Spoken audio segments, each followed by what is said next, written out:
Good morning and welcome to Tala Talks, where I share my everyday thoughts and everyday experiences. I just want to show you that the sea is right there, and I know I've said this so many times, but we are so lucky to be in such a beautiful place like this, surrounded by Mother Nature and falling coconut trees. I do hear them almost every night, so watch out for your noggin. But in today's video, I'm gonna show you what interesting things we can find along the road going to Sibulan, or commonly known as Dumaguete. And if you are planning to visit Dumaguete, you will be arriving at the Sibulan airport. So our current location right now is Dauin, and we're gonna be making our way to Sibulan for a very beautiful wedding.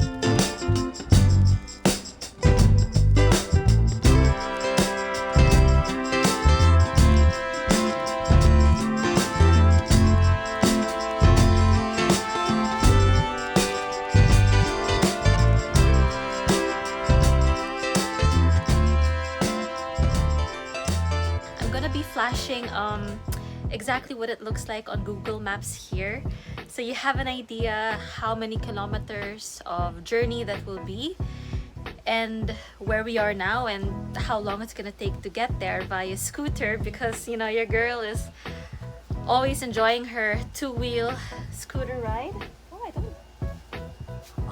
Okay, and I was wondering something. It's a bit funny because I know I did not park this there. I usually park it there, but check it out. Look at the difference in tall grass, and I'm sure a gentleman has cut the grass this morning. That's why my scooter is so close to where we are now.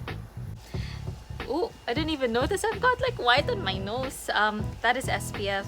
Don't forget to wear your SPF. But I'm all dressed up for sort of like a beach wedding. So the destination is to go to a church, San Antonio de Padua. I hope I pronounced that right. I guess it's Spanish because we were colonized by Spain for a very, very long time. So a lot of names of places here are in Spanish. So Saint Padua of Sibulan, I meant. So yeah, I hope to see a lot of interesting things on the road. You might not see a lot of my face, as I'll be flipping the camera and just pointing things that I find interesting, things that are very, very local, things that stand out. And I'll be all dressed up in my motorbike gear, so you won't see this.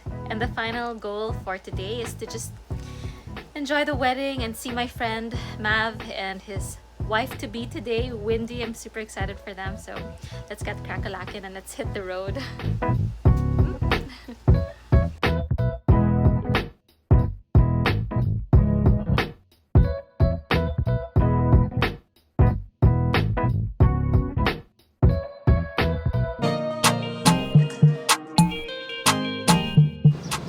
So I really hope the weather stays cooperative.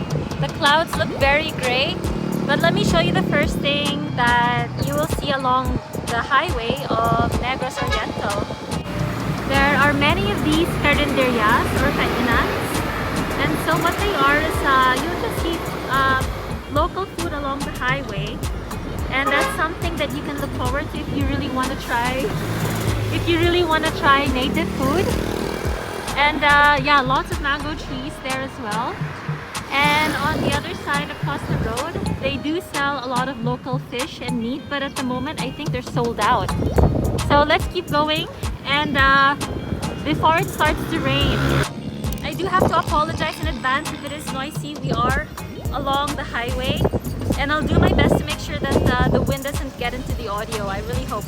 The next stop we'll do is by the gasoline station, so that you can see how much prices of gas costs. It's a lot cheaper in countries like Malaysia, because I do know the government subsidizes it for the locals. Correct me if I'm wrong. However, here you're left to your own devices, you're left to your own finances. So gases here are a lot more expensive than other neighboring Asian countries. Alright, we are now here in Petron. The reason why I'm showing you Petron is so that you can all relate, because you'll find petron in other countries. But there are many local gasoline stations here which you will probably not recognize, because I also don't recognize the brands. But let me show you how much gas costs now. And after traveling to a country like Malaysia, I realized gas prices here are so expensive along with a lot of other countries.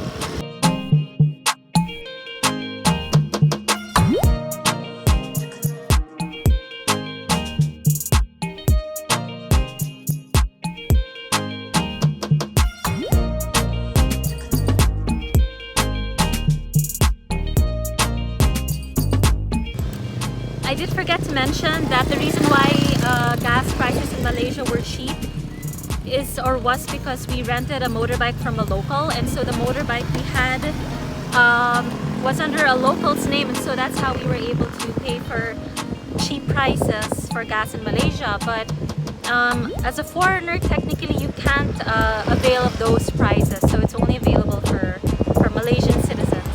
Let's keep going, as we don't want Mama Nature to start pouring or raining on us. So again, along the road you will see a lot of fruit stands or native food that you'll find. And I just wanted to show you how huge jackfruit can look like.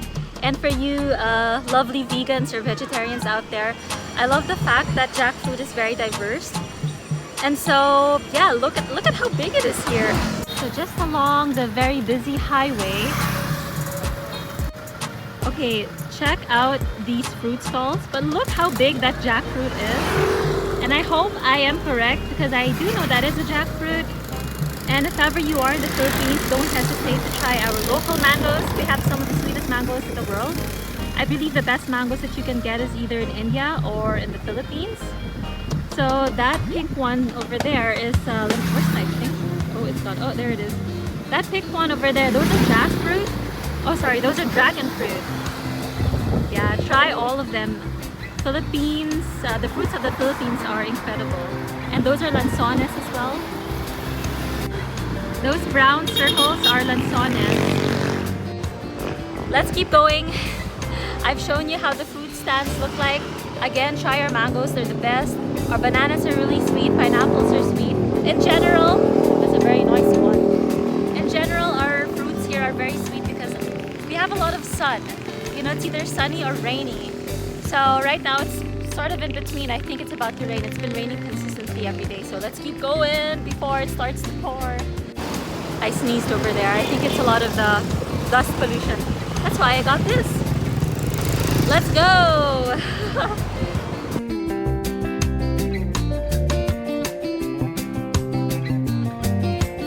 Right, check out these wholesale eggs. They come in like these paper racks, so that's quite cool. If you want to load up on your, what do you call it, Eggs Benedict hollandaise sauce, or even a 27 yolk pasta, because somewhere in Italy I did try their pasta and it's super yellow because it's made with so much egg yolks, but check it out. I know they have different sizes, so if you do think some of them are cheap, you have to double check because some of them are really small in size.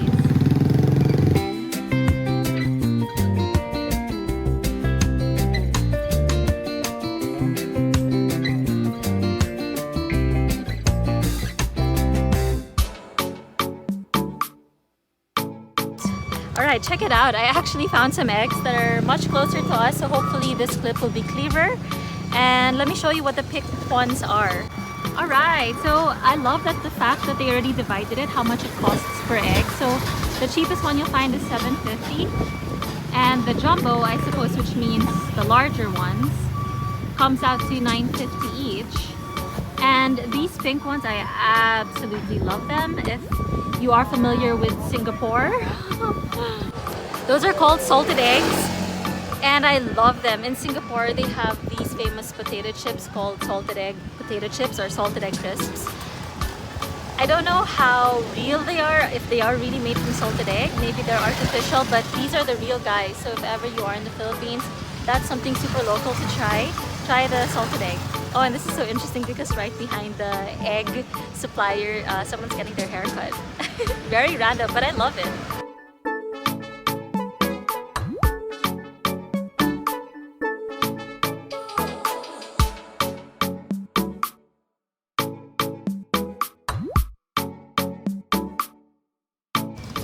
almost forgot to mention, and I think this is really important. Over here in Negros, or in the countryside of the Philippines in general, you'll see a lot of, let me just turn the camera around so you can see. You'll see a lot of these mango trees, and as you can see, there are mangoes falling off. And a lot of the times I have gotten free fruit just because we are surrounded with so much nature. And straight ahead, let me just zoom in. You will find so many coconut trees, not just by the sea, but all over. And you can see it's just by the road. Because there are so many coconut trees around, it's actually super rare to find coconuts for sale. And this is one thing that I finally learned after almost 6 years of traveling, is that people want to give you free coconut because they're just literally everywhere. Like in every corner I stop. Like that's another, where's my hand? There, that's another coconut tree. I'm pretty sure, that's another coconut tree. Those are golden coconuts. I really wish you could try them. They're actually sweeter in flavor, but they might be less in water. But there's coconut everywhere, and because that's the case, people just don't bother to sell them. It's like having fresh air. Like, how do you sell fresh air? I guess in the future you will. Or yeah, so each and every time I try to look for butong, is what we call them in Bisaya.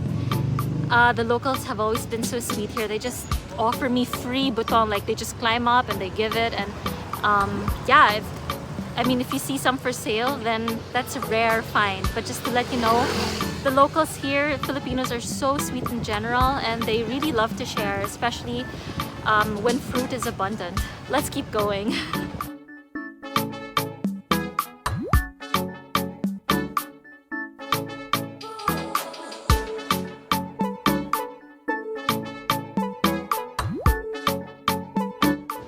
This might be very random, but I thought it's important to show you this because I haven't seen anything like this myself. Check it out! Hi, so just innocently, we are coming from this part of the road, but I don't know if you noticed, look at these trees. These are actually Moringga. I really hope I'm right, but yeah, these are Moringga, and in English it's, oh yeah, Moringga is in English, but in Filipino we call them malunggay. Wow, these are like wild. And you can see how much they've grown. They almost look like trees. I love the fact that we have these beautiful Moringga or malunggay because they're superfoods. And when I say superfoods, they're like kale, or they're also like spinach. They're super good for you. So whenever you have the chance to try some Moringga or malunggay that's just off the road, go ahead and help yourself because they are so good for the body. Let's keep it going. We got a long way to go to Sibulan.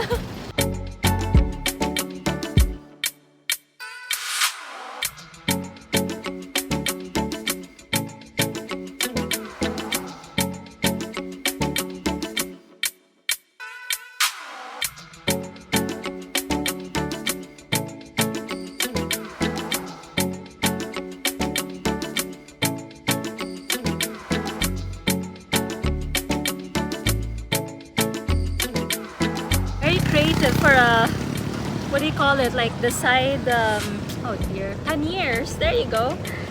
But I might end the video here, but let me just flip the camera around so you can quickly see what I want to show you the last. This is one of those gasoline stations where I do feel you wouldn't recognize the brands because I myself don't actually know. I'm not familiar with Mr. Fuel.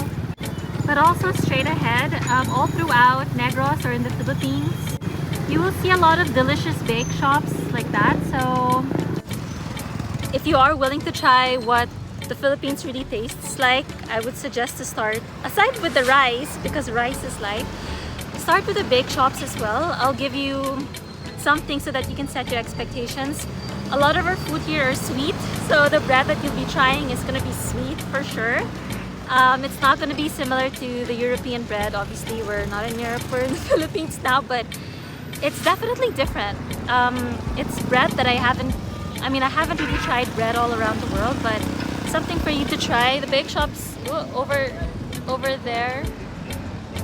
Yep. But yeah, I must have passed at least 10 other bake shops. So with that, I'm gonna end the video here. We're getting pretty close to the church where I need to be. I'm still wearing my attire that you saw earlier in the beginning of this video, but I do want to say thank you so much for watching. I appreciate each and every one of you. I hope this video was a lot of good vibes and positive energy. And I may or may not add a yoga clip after this, depending on how long the video is. I usually do yoga every day. But with that, I love you all and I hope to see you soon on the next video. Ciao for now.